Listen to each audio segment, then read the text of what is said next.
Hello, Maggie. Can you hear me? I can hear you and I can see you. All right. How are you? I am fine. How are you? Doing good. So Busy lady. staying busy up here in the school district, that's for sure. Just when we think we get a quiet day or think we get something resolved, then, something else happens. But I guess that's par for the course, really. Yeah. Yeah. So how have you been since we last spoke? We're fine. Yeah, good. Glad to hear that. How many folks do you expect tonight on the call? About 25. Oh, that's a small group. Yeah. I think I think they thought they were going to talk to you yesterday Oh, really? at Oh, your meeting, at the board meet. Gotcha. Yeah. you know. Uh, Yeah. Also, I think that, they know what's happening maybe. Yeah. That's true. Now that everything's up and running, it's a lot of unknowns have been answered. Yeah. So Yeah. we'll see. We'll see what, I think there are some people who don't have children in the schools Oh, who have that's questions, mhm. are on the list, but we'll see. We'll see what the questions are. Great. You have a few things to say, I hope. Yes, I didn't do a PowerPoint, but I figured I'd go through and, excuse me, just talk about, a little bit of kind of how we got to where we are with our plan, what's working well, areas where we're trying to grow. Um, I know you had sent a couple questions about like enrollments and staffing and things, so I've got some of those answers. What else did I have down? And then I thought if there's time or interest, I thought I could pull up some of the initial thought exchange feedback. We're still collecting the survey feedback, but I can access it. And I thought maybe I could, look at the top 10 things so far and, speak to some of those. So what is the time frame for tonight? What's your plan there? Well, I think it's just an hour. And maximum we can go an hour and a half, but I don't know, Smaller group, it should, smaller group. yeah. Okay. And they will be muted, so they are to send their questions. Okay. And Like you will be the moderator again? I'll be the moderator again, so we don't have people talking over each other. I think that's the best way with these things. Yes. Great.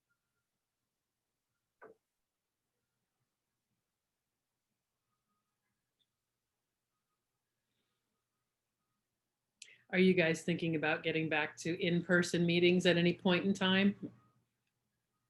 We have had members meeting started this week for 50 members with a musical program. Wow. And we'll see how it goes. Members only, um, kind of going easy, see how it goes. Yep. Restricted area, Yeah. we're using the auditorium only. Mm. Oh, wow. Yeah, that makes sense from the sanitizing perspective.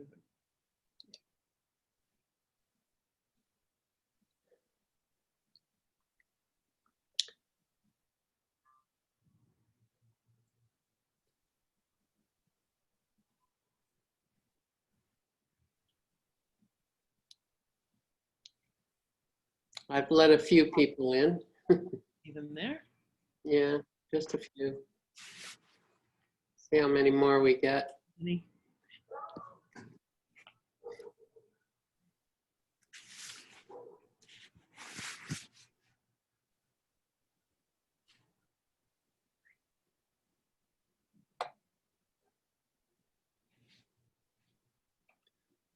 I think people are getting used to Zoom. They know how to do this. After 7 months, I think, yeah. Of course, it's always funny how often we forget to unmute ourselves despite 7 months of practice.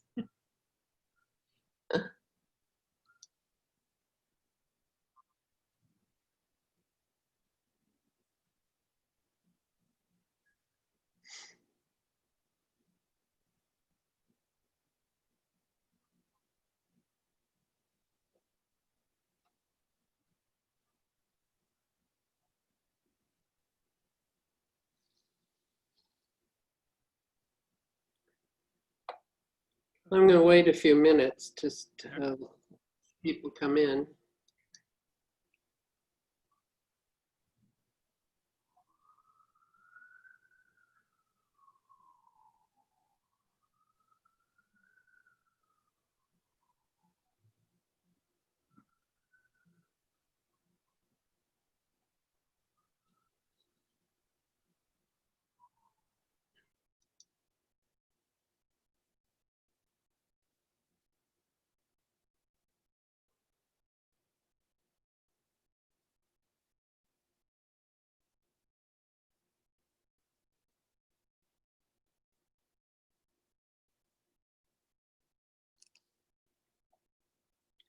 We're just waiting a few more minutes, people. You're all muted.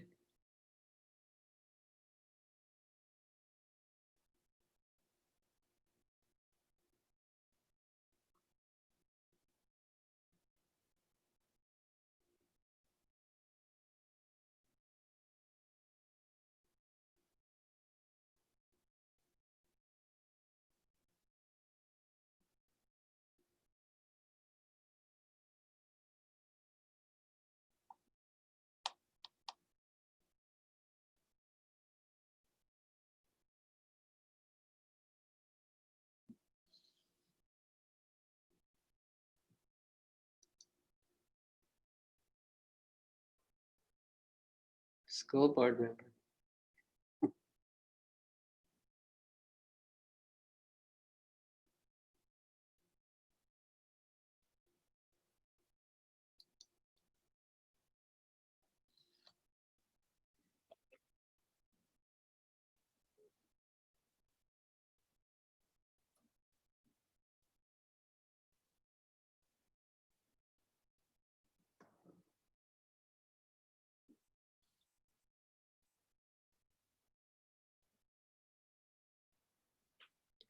Even while we're waiting, you can send your questions by chat. I wanted to give people a few more minutes before we start the meeting.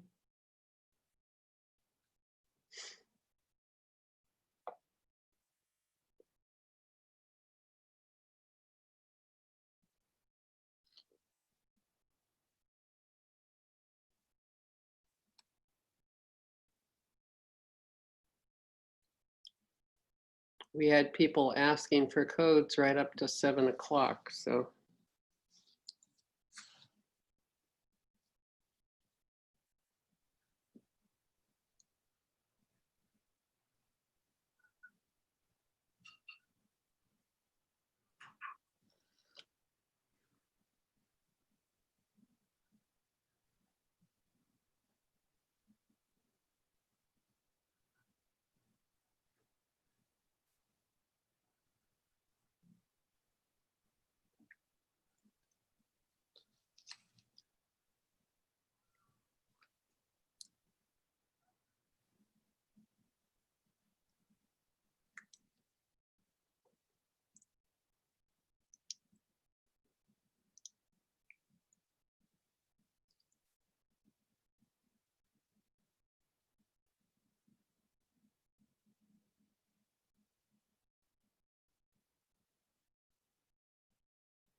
I think I can continue to admit people even while I'm starting the meeting here. So,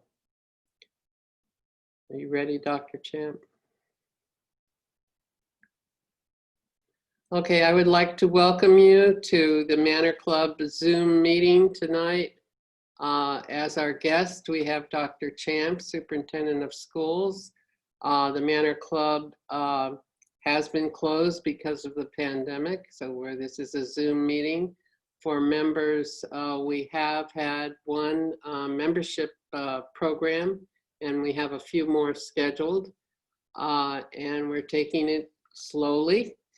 But this is an open to the public meeting, so it's a Zoom meeting.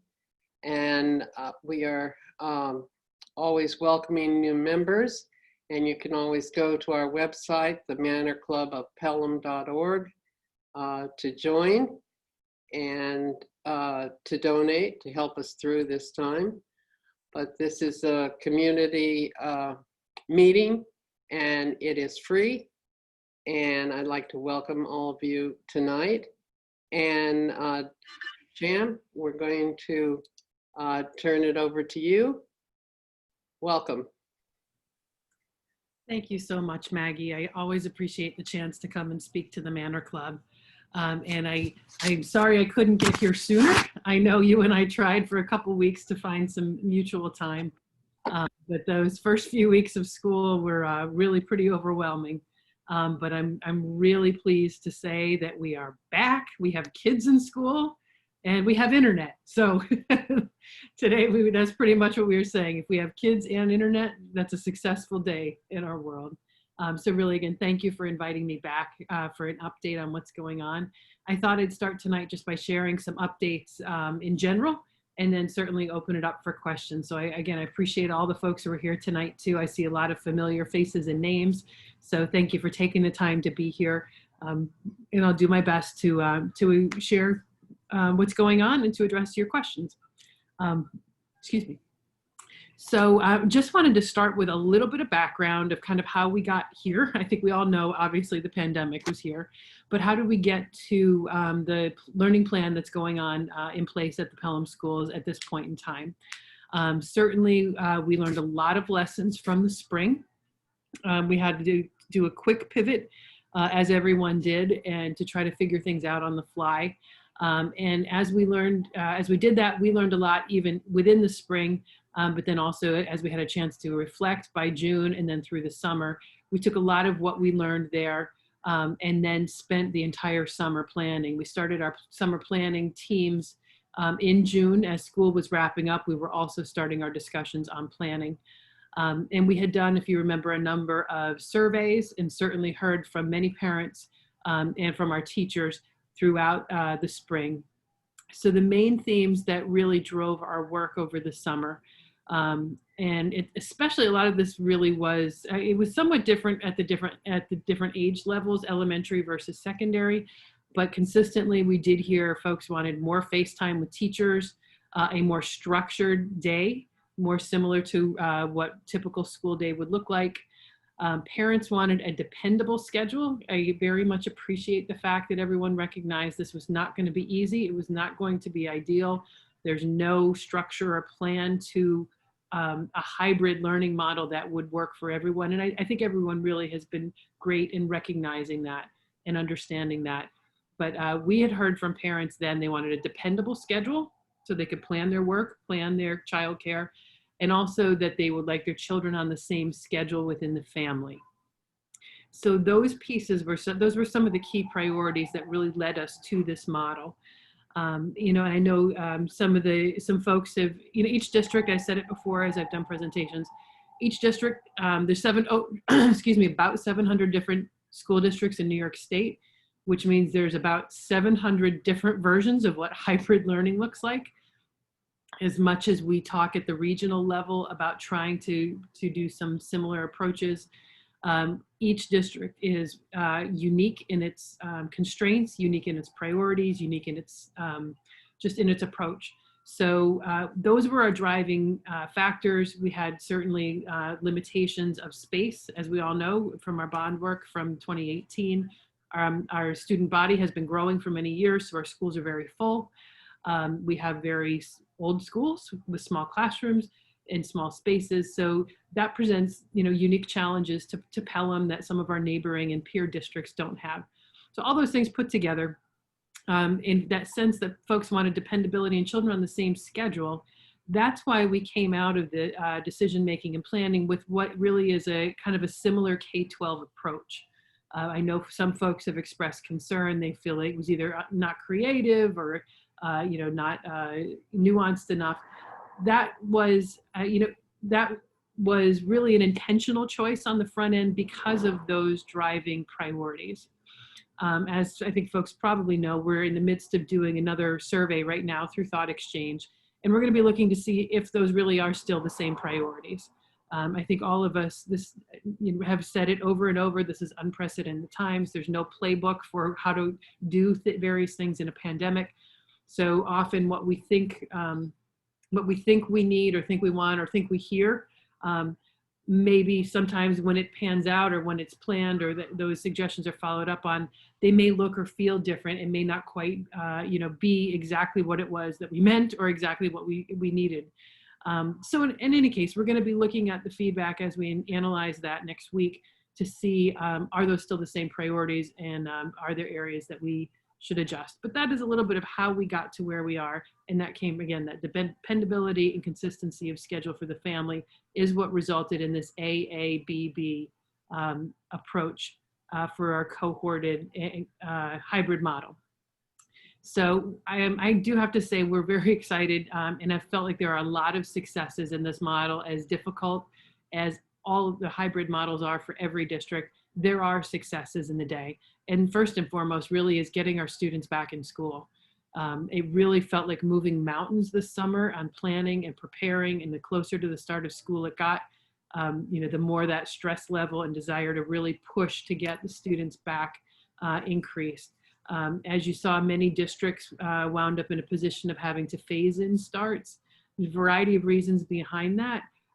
We really worked hard and worked with our teachers, worked with our administrators, worked with our custodial staff to really try hard to not have to be backed into that kind of a position. We wanted to get our students back as soon as possible.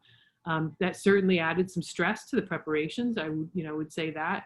As you remember, we moved our superintendent's conference days all to the beginning of the school year to give our teachers as much time preparing as possible for those first 4 days. We also offered increased professional development opportunities for any staff who wanted to volunteer,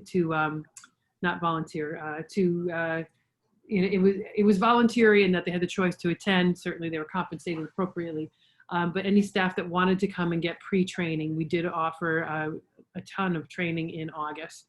Although it was new and it was a lot, we felt like getting students back and getting it started and getting over that initial hump of coming back into the classroom really was important. So we were very excited to approach the start of school. I think we all know, of course, we had a little detour to the start of in-person classes because of student gatherings. Happy to say that we are beyond that, and that is kind of something that's in the rearview mirror. Incredibly appreciative to the community, to parents, and to teachers who all pivoted with just a matter of hours warning. But we very quickly feel like we were able to get back on track. So at this point, we're super excited. We've had 4 actual weeks of instruction. We're just now finishing our 4th in-person week for elementary and middle school. And in the high school, students are shortly behind that. So for us to be back in the buildings with students for 4 weeks straight and to still not have had a problem with any potential outbreaks or cases is really just a blessing and an amazing. I hear on a daily basis from my colleagues who are having to deal with situations within their schools, classrooms shutting down, school buildings shutting down for short or long periods of time. And with each one of those stories, I just am so thankful for where we are with our schools and our students. Our students, I know that any of you who are parents, unfortunately have not been able to come into the schools because we're not allowing visitors. We're really trying to minimize who is coming into the schools. But I have to say, with no surprise, our students are amazing. From day one, our elementary as well as our secondary students have accepted and embraced all the safety measures that we've asked them to take on, whether it's mask wearing, carrying barriers to school, using their barriers in the classroom, staying 6 feet apart, hand washing, you name it. They have been just amazing students. You could see such joy and so many smiles on those the first days of the cohorts came in. It was like the world was finally starting to right itself, because kids were doing what kids should do. They should be in school. They should be with their friends. They should be meeting and making connections with their teachers.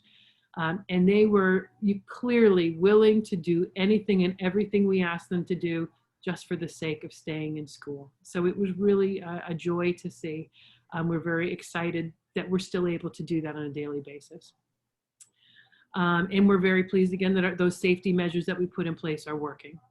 In talking with our principals, I think we're realizing we may have overplanned some of our logistics, which is a good thing. Better to overplan than under. So things like arrival and dismissal and class changes at the middle school and the high school are going very smoothly, much faster than we expected, which is great.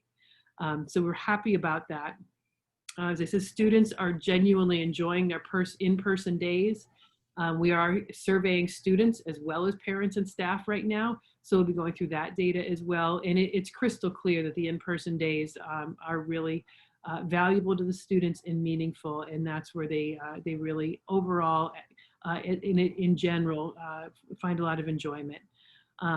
Certainly we're continuing to put social and emotional supports in place for students, both at home and in school. So I thank our psychologists, our clinicians, our counselors, under the guidance of Jean Farrell, our Director of Guidance, as well as Julia Chung, our Director for PPS. They've been really attuned to the wellness and social emotional side of the whole child, and trying to make sure through surveys, through workshops, through parent meetings, through training videos, and just through various curricular programs that we're working to implement. Julia's been taking a strong lead there to make sure that we really take care of the social emotional needs of our students. And the other thing that we're really happy about, we wanted at the beginning to try to prioritize our neediest learners. Again, there's so many unknowns. We kind of made an initial plan. And we're excited that we're starting to be able to bring in a few more of those groups. So, our priorities really have gone to making sure that the neediest students, and that's from a learning perspective, have the ability to be in school more frequently. So our English language learners, as well as our self-contained classes, and those would be those if you have children in the school, maybe Mrs. Rodriguez's class, Ms. Pappas's class at the elementary level, our self-contained Foundations of Learning students at the middle school and high school, as well as our special class students, kindergarten through grades 8, are now able to attend school on a daily basis. We're expanding that also to our therapeutic support program students within the coming week. So initially, some of those were every day from the beginning. Some of those were every other day attendance along with the regular cohorts. But once we were able to settle into the new routines, make sure our schedules were working and assess class sizes, we were able to increase some of those. We're really happy because those students really tend to be the ones who struggle the most in a remote learning environment. So we're happy to have them back in. Also happy to see that our teachers are growing in their technology skills. That certainly has been from day one of the closure, having to reinvent everything that they've known about how to do their work. And I know, I've had some folks say, well, we all, learned to Zoom after about a month, we should be through all the technology issues. Many of us dealing in Zoom meetings are dealing with adults on both sides of the camera. Having children on the other side of the camera is a whole different ball game. And for teachers, even the whole pedagogy of approaching how to teach things in a learning environment. It's not a meeting, it's an actual instructional setting, is just such foreign territory.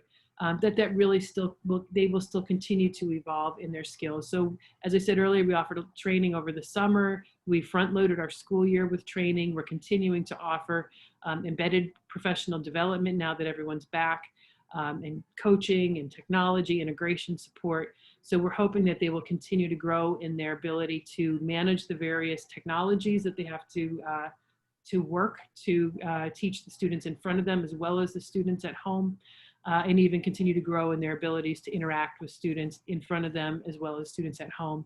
We knew that was going to be a challenge.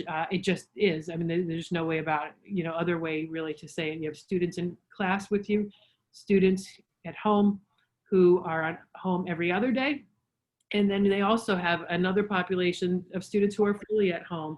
So it's really 3 different audiences that they're trying to address at once, which is a huge task and undertaking.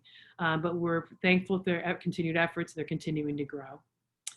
And to assist in that, just one small piece, I would say that we have really worked to try to prioritize how we use our time with teachers, and what our focus of work is. I tried to distill that down to its simplest forms for our administrators so that we could stay focused this year. And really what the phrase that I keep using as our goal and focus is to create physically and emotionally safe spaces for our staff and students where they can be their authentic selves.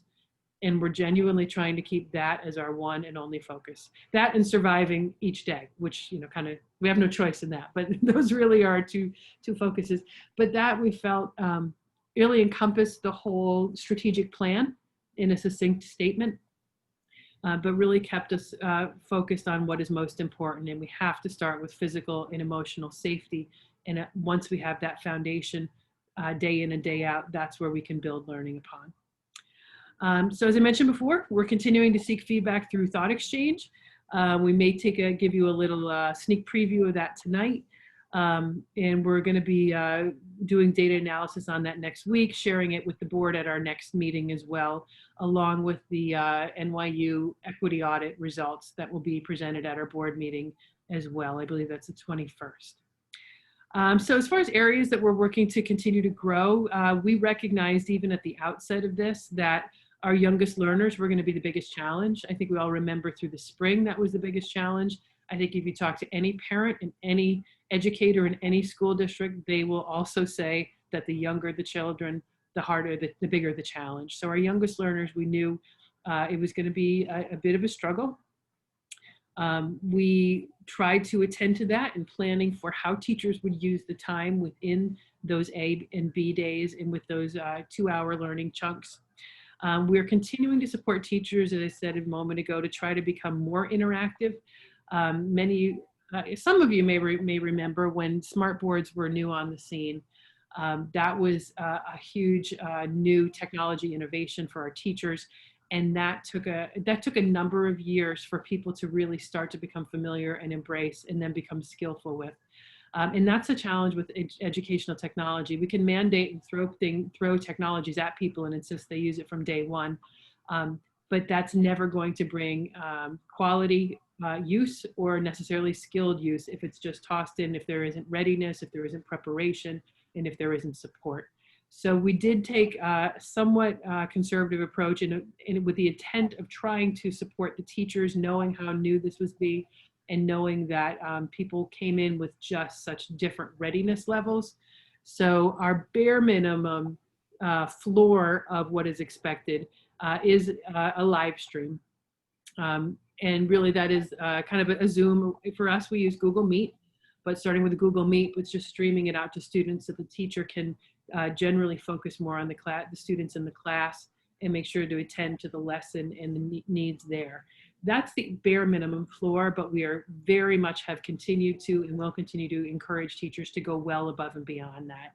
I know our teachers at the secondary level are much more comfortable with that setting, but we do have the growing number of teachers at the elementary level becoming far more comfortable with that. And again, especially for our youngest learners, to have that increased level of interactivity makes a world of difference. So we do need to continue to grow in that area. We're continuing to support teachers with good models, with best practices, with coaches, with instructional support folks. and with training, and we're going to continue to push in that direction. We are continuing to tweak our support services as well.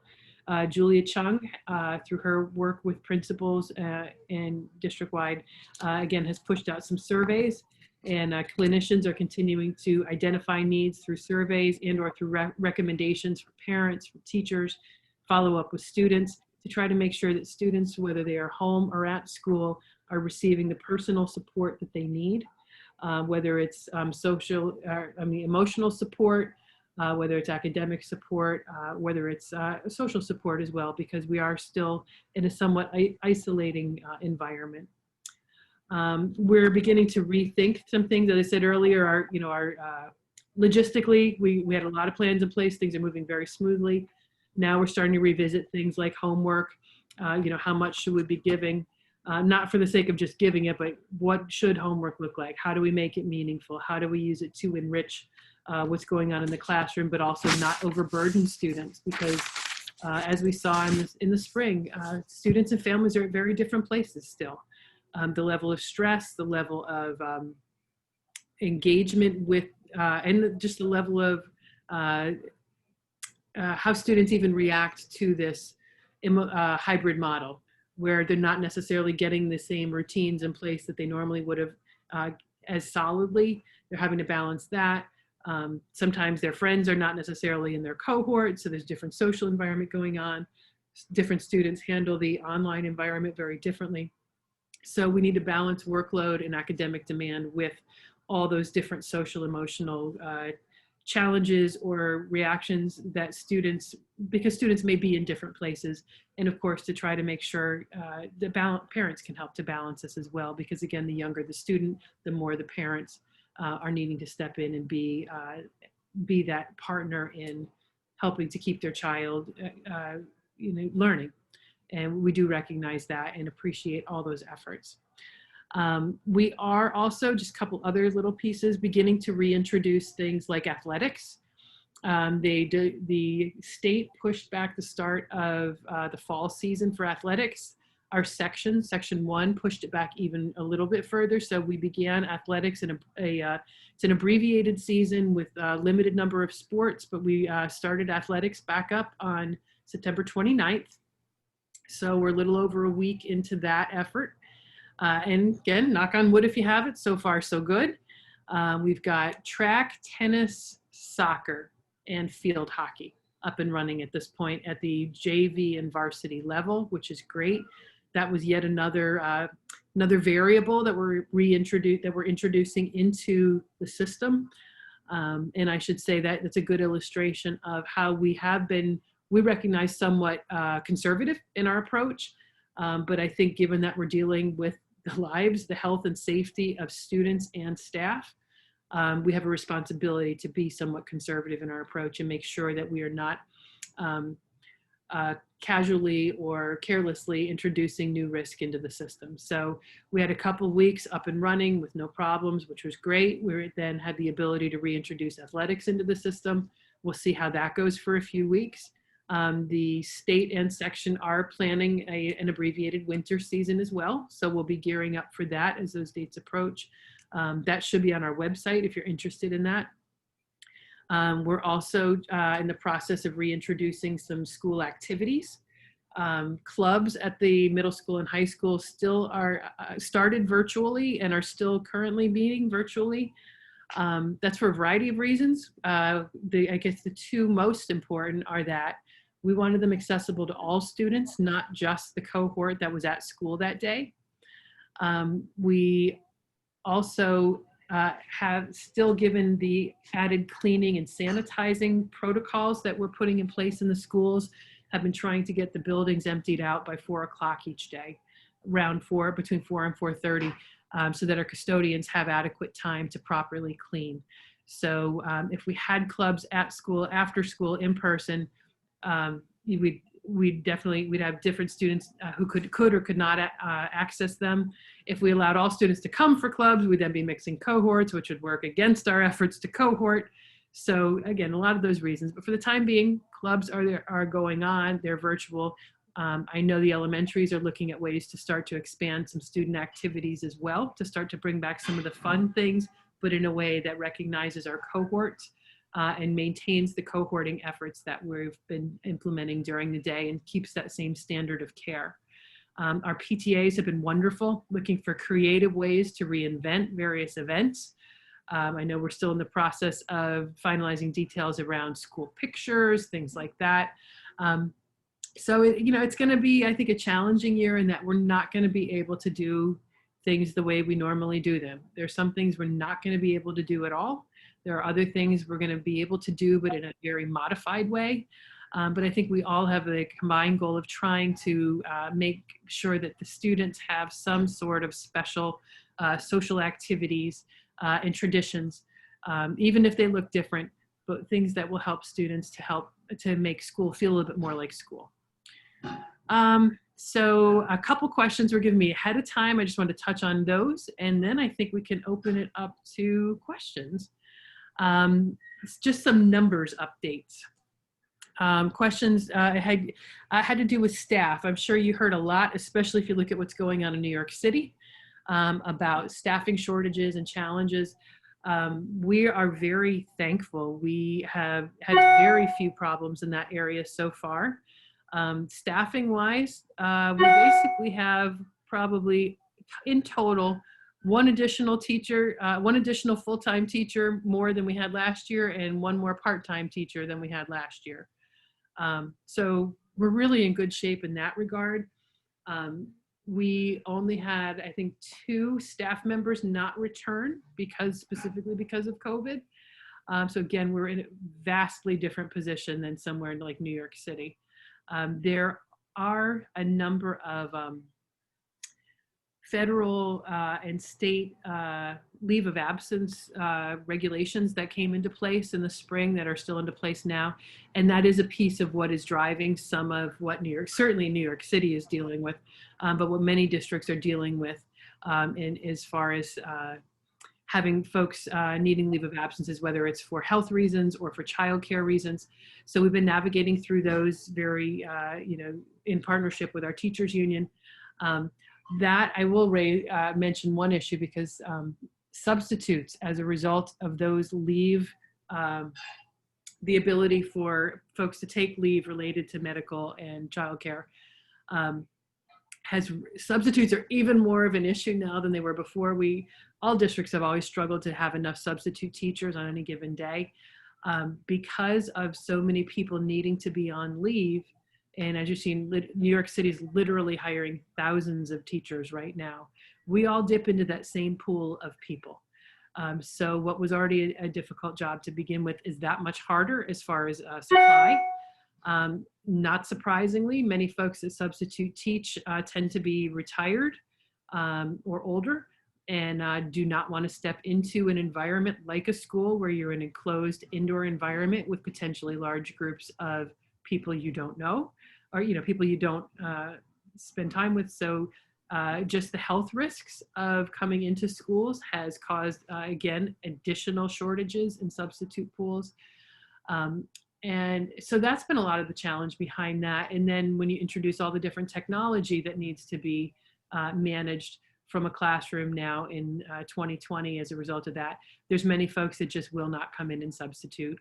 Or if they do, they just don't have the skills, or they're not able to be trained or unwilling to do it if it involves technology. So, so there have been some challenges there, but it really has not been because of staff not returning. So again, very thankful to our staff that they have been so committed to their work, committed to their students, that they wanted to be with us and are able to be. On the one area of staffing that we have seen probably the biggest increase really is in our monitor staff. We have hourly monitors, usually either full-time or part-time. Our greeters at each of the elementary schools, the security staff at the secondary campus, many of those are full-time monitors. And of course in special education as well, any students or classes that need an aide, a monitor, those are our full-time folks. Part-time monitors generally are the folks that work lunch for us, our lunch monitors. They may work for 2 to 4 hours a day, or an hour and a half at the lowest. Because of the safety protocols that went into place, things like collecting the health screening forms in the morning that say whether students had, do they have a temperature, have they been exposed, those ways. So people to help manage arrival, help manage dismissal, and we've had increased need to manage, to supervise lunch. That's where we've seen our biggest increase in staff. So we have, even though the overall total of monitors is about the same, we have shifted, we've gone from about 30 to over 40 full-time monitors in the district this year. Our part-time number has gone down, but that's because we shifted, probably half of our part-time folks shifted into a full-time monitor position, to help with the logistics of health and safety and supervision in particular. So that's really what's going on the staffing side. On the enrollment side, that was the other question. Very interesting pattern. As I think folks know, people in New York City tend to be moving out to the suburbs because they want to get to a less dense area. And I think we've even seen folks from the inner suburbs, like us, moving even further out. So we actually this year compared to last year are down district-wide about 106 students overall. But that's a big number to go from one year to the next, but there's a number of different things driving that. So we graduated a very large senior class this past June. We graduated out 233 students, and then we're only bringing in, this is a really small, 175 students into kindergarten. So we graduate out 233, only bring in 175. That is a significant shift. I believe certainly some of that is movement, but some of that we do recognize is parents instead of sending their children to kindergarten, finding other, either holding their children back another year in the hopes that COVID will come and go and that their children can step into kindergarten a year from now, or seeking just different programming for kindergarten. Additionally, we've had probably our biggest group of people ever shifting to homeschooling. And again, parental choice related to COVID. It's not a huge number, but we have about 14, 15 children that have shifted to homeschooling, which is very, normally we only have maybe 2 or 3. So it's been a big shift there. Let's see. We did at the same time take in about 80 new students, which is pretty typical.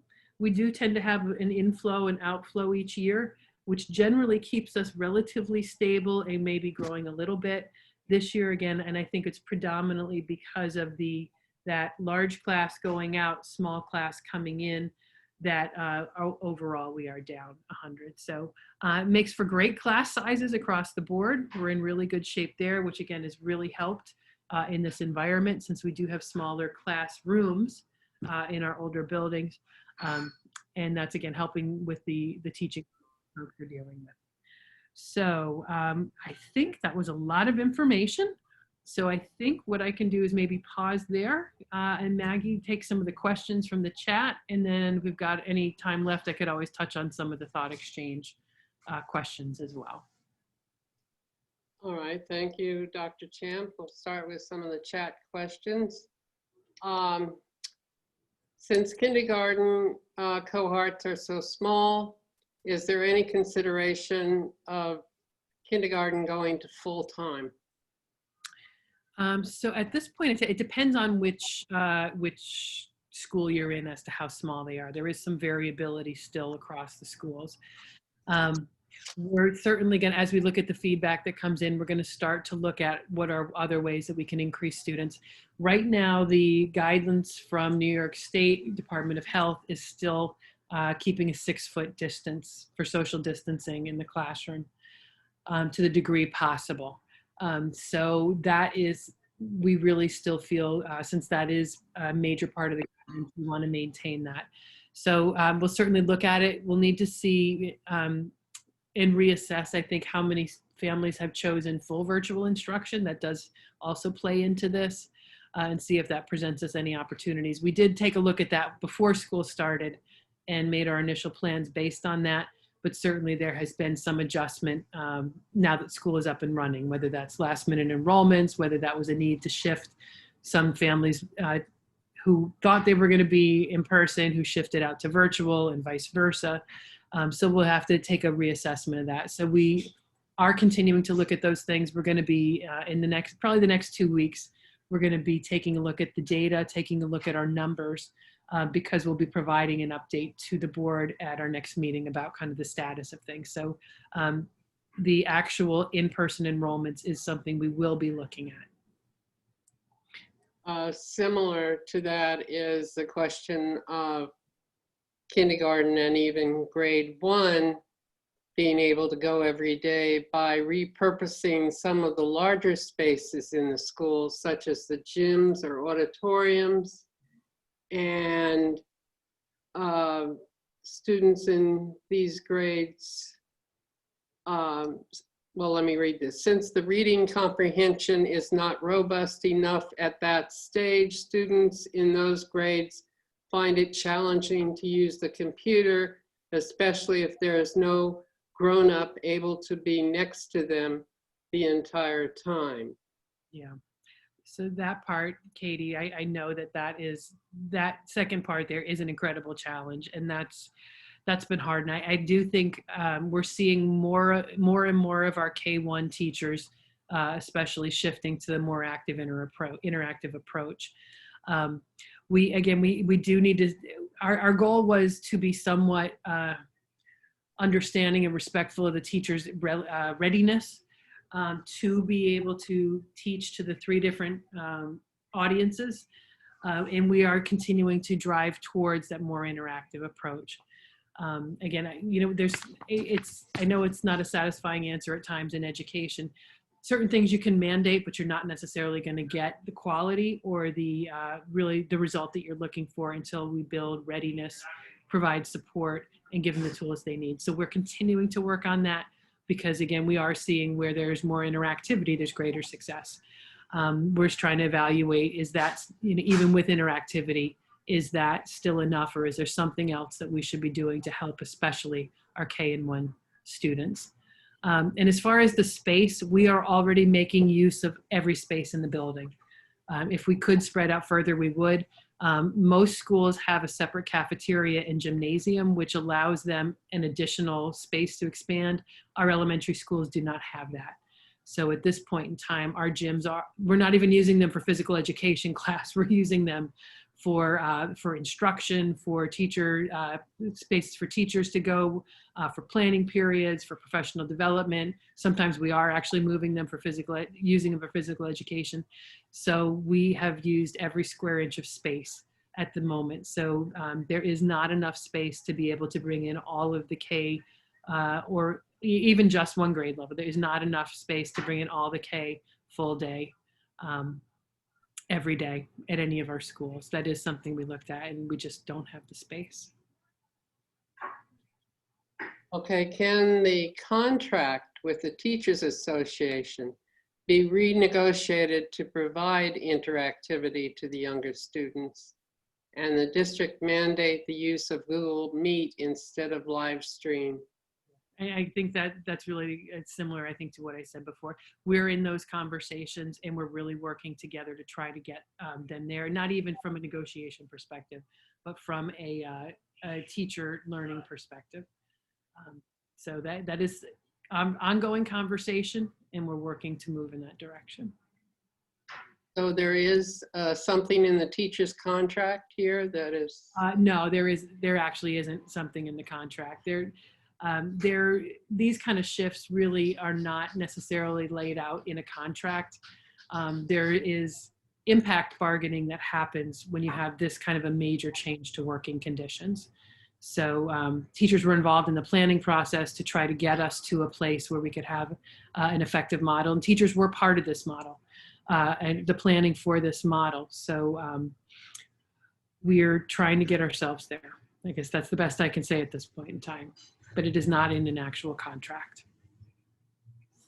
Okay, I need some more questions via chat. I don't see any, so I'll ask one. Okay, and I can go to Thought Exchange too if you like. You gave some numbers on the enrollment, but I wanted the total number of enrollment. What is the Yeah, total? total enrollment as of today is 2,807. I just like the big number. Okay. I like the big number. Yeah, and that compared, last year's was 2,913. And again, those shifts really, when I looked, the ins and outs are really across grade levels. So it's very much distributed across all grades. But I do think the biggest driver of that was the graduating of a large class and the incoming of a very small class. Now, there was some speculation with the closing of Our Lady of Perpetual Help School that you would have this big influx, but I happen to know that many of those students were not residents of Pelham. But do you have any count on how many OLPH students you've got? I want to say at the time we had heard there would be about 7 or 8. It was literally that few. So it made no significant impact on our enrollments.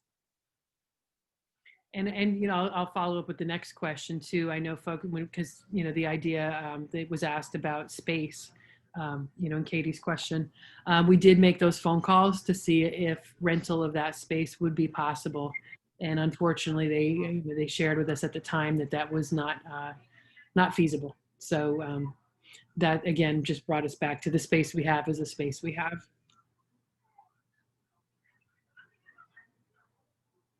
I can see in the chat a question about rapid testing. We have not received word from the state about getting rapid testing. Certainly, we're keeping our eye on some of what's coming out now. New York State Department of Health, I'll be honest, we've struggled a bit with them because there's a variety of different questions that superintendents have been asking specifically for clear answers from them on.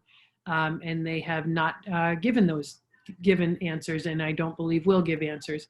Things like, what is the metric by which we should close school? What is the metric by which we should open schools? What is the metric by which we should move to more in person? They've been unwilling to give those kinds of recommendations. Also, that's really been the biggest piece. You know, they've been pretty responsive when we've had any questions about possible exposure, quarantines, et cetera. And again, thankfully, we have not had a case in any of our schools at this time. We have had a couple quarantines due to outside exposure, you know, folks who were exposed outside of the school environment. But yeah, Department of Health has not been given very clear answers. And I know even back a while, folks were on social media were looking, especially when we had to shift to virtual for that beginning of school, those first couple of days, you know, the decision tree of when schools should open and close, that would be such an amazing tool. And we've been asking for months on that, and they refused to give it. So to a degree, those decisions really are case by case as we're learning and talking with colleagues and experiencing these ourselves. Because it just is so unique as to who it is, when it happens, where it happens, how many contacts they have, and at what level. So it's a challenge. And I guess I would put the antigen testing in that category. We're not getting any information from them or from the state at this point in time about the availability of antigen testing. All right. Do you know the number of students that are staying home full time? I don't have that at my fingertips. I know when school started, that was percentage-wise in the single digits, so it was below 10%. So we had some students, but not enough to make a significant difference on sections and class sizes. And again, I know there's been a little bit of inflow and outflow. I just don't happen to have those numbers with me. But again, I would say it's still at 10% or below. So that would be, yeah, still in the below, probably about 250 would be probably a fair estimate, 250 district-wide. With the drop-offs and pickups going smoother than expected and not needing as much time as expected, is there any chance instructional time will be extended? Yeah, that's one of the things we'll be looking at, is how much time does it actually take and what adjustments can we make given that. Yeah, we'll be looking at that for sure. And we were probably only talking, a matter of 5-10 minutes, but 5-10 minutes can be a big improvement. Will there be any improvement to technology? We find that the sound from classroom is muffled and hard to hear.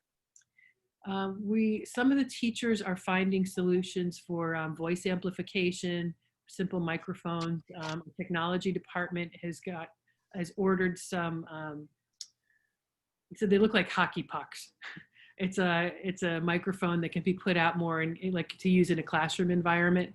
The problem that everyone keeps running into on all technology is everything is back ordered. But we are starting to explore, are there different microphones that could help to ease that problem, whether it's the teacher with the mask or whether for classrooms that are trying to have student conversation to do a better job of picking that up. So yeah, we're exploring that. With the flu season starting, will you let the families know when many children are calling out sick, even if they are not in the same group? I guess theoretically, yes. Generally, we don't actually broadcast that information, but we do monitor it once we get into flu season. Certainly, we keep the board apprised of that. And if it reaches a certain level, then we also contact the Department of Health. I forget exactly what the percentage is because it's only comes around once a year that we have to stay on top of that. But we do start monitoring that to see if we have potential regular flu outbreaks. So we will continue to monitor that through flu season. And that's generally where we do increase our sanitizing efforts. I think this year, my hope is with masking that's going on, the social distancing and the sanitizing that we're doing as part of our daily course of action, hopefully that will reduce regular flu and be a benefit to us, but we will be monitoring. Okay, do you want to talk to us about your thought exchange? Thought exchange? Sure. I'll just pick a couple. I've got to switch to my other screen to. So some of these actually may be very similar. Possibly have the teachers wear microphones. Yep, so we've touched on that. Virtual learning requires constant monitoring by parents of younger children, and it's difficult for working parents. So again, we're trying to work we're trying to work on how do we adjust the instructional model to make it doable for parents. So we'll be looking to see if there's more detail in here about specific strategies or things that could help to make it more manageable. Question about whether it's developmentally appropriate for younger learners. That's a very similar question. And again, we knew when we did pick this K-12 approach that the younger learners would struggle. So our K-5 administrative group is looking at ways, how can we provide additional support that would better meet the needs of our younger learners. So we're actively in those conversations. Live streaming is challenging, of course. Wednesdays being a full day, there's a request for that. The reason for that Wednesdays, and it's interesting because there's all the different stakeholders have different perspectives on that particular issue. That's become a very crucial time for our teachers as far as planning and as far as collaborating and really trying to put together the best quality materials. Not just that Wednesday, they do it all the time, but that Wednesday has been really important for helping them to reinvent everything they're doing. And that's really what they've been doing. Obviously in the spring, we had to start reinventing, and yes, folks had the summer to plan, but the sheer volume of curriculum work that they have to do, especially at the elementary level, again, when you're covering all content areas. And I know we haven't been focusing on social studies and science. That's a question that's come up in the thought exchange as well. Teachers are expected to begin incorporating the curriculum for social studies and science. We needed to give the beginning of school to focus on getting used to it, getting back, starting routines, getting used to technology, focusing on social and emotional wellness, establishing relationships, focusing on the core literacies of, ELA and math literacy. But now that we're a month in, teachers need to start bringing in those other content areas as well. So that should be coming along. Do you expect to have the students start taking the tests? I guess it depends which test you're talking about. There's the first grade math tests, and there's there's all those standardized tests, and then there's regents, and tests.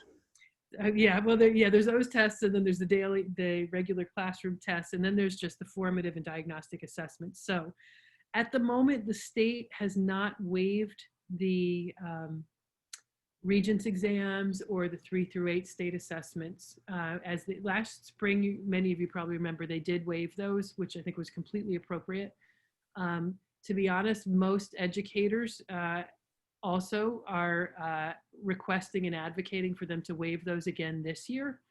And a lot of that comes from really equity issues and the need to focus on social and emotional learning and real learning during still within a pandemic, still in a very isolated world, and still in a time where students pretty much statewide and nationwide are doing the bulk of their learning virtually, which is not an ideal setting.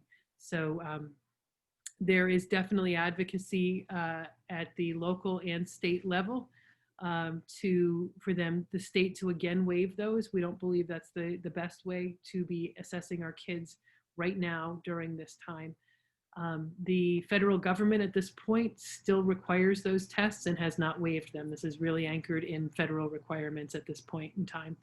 So the Board of Regents has indicated that they are trying to get waivers on these, and they will continue with their efforts. At the moment, they're still on the books, and we still have to plan to do them. But there is hope that the state would be able to get movement away from them for this year. We are trying, though, to increase the expectations and accountability on students from what they experienced in the spring, so that if students are being asked to do work, they're also turning it in and getting feedback on it. At the secondary level, they're getting graded.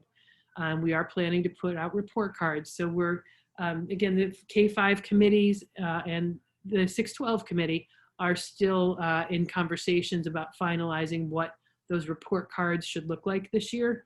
Certainly, they should be somewhat more substantive than what we had in the spring, but also still trying to be cognizant of and adaptive to the environment they're having to work in. Their schools are working on implementing at the elementary level, their and middle school, the various benchmarks assessments, Ames, Webb's, and then the different sorry, it's getting late, so my words are escaping me. Diagnostic assessments and benchmark assessments to try to identify gaps in student learning that may have developed, so that we can intervene before those gaps don't grow. We want to make sure that we try to get students, make sure that they're progressing on grade level. So that work is ongoing now. Okay, are there any other questions, folks?